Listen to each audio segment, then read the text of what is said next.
मैं अल्लाह से माफ़ी नहीं बल्कि सज़ा मांगता हूँ। ऐसी सज़ा जो मौत से बदतर हो, ऐसी सज़ा जो कत्ल का अज़ाला कर सके। आज से 5 साल पहले हमारी मुलाकात एक शादी पे हुई और हमने एक दूसरे को देखते ही पसंद कर लिया। हमारी मोहब्बत को अभी 2 महीने ही हुए थे। बिना किसी रुकावट के हमारी शादी हो गई। हमारी शादी के 2 साल बाद मुझे पता चला कि मेरी बीवी कभी माँ नहीं बन सकती। हम दोनों ने अल्लाह की रज़ा मान कर खुद को हौसला दे लिया। माशरे की बातों ने मेरा हौसला ज़्यादा देर तक कायम नहीं रहने दिया और मैंने माशरे की बातों में आकर दूसरी शादी का फैसला कर लिया।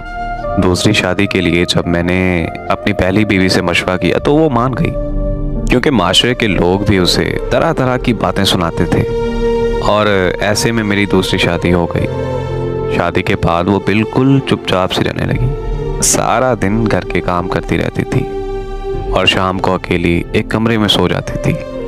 मेरा दूसरी बीवी का और मेरे घर वालों का बहुत ज़्यादा ख्याल रखती थी। कभी भी उसने कोई शिकवा नहीं किया था। फिर एक दिन उसने तंग आकर खुदकुशी करने की कोशिश की। हम सारे घर वाले उसे फ़ौरन अस्पताल ले गए। वहाँ मुझे माहिर नफ्सियात ने बताया कि ये बाइपोलर डिसऑर्डर की बीमारी में मुब्तला हैं और मैंने ये बीमारी पहली दफ़ा सुनी थी।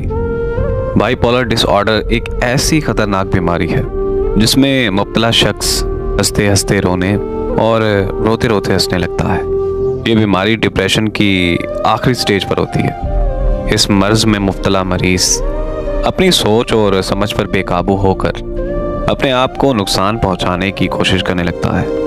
इस हद तक सोचने लगता है कि जीने से मर जाना बेहतर है और फिर एक दिन वो अपनी जान दे देता है, यानी साफ लफ्ज़ों में वो खुदकुशी कर लेता है। ऐसी बीमारी का सुनकर मुझे बहुत ज़्यादा तकलीफ़ हुई और मुझे समझ भी आ गई कि उसकी इस हालत का ज़िम्मेदार सिर्फ मैं हूँ।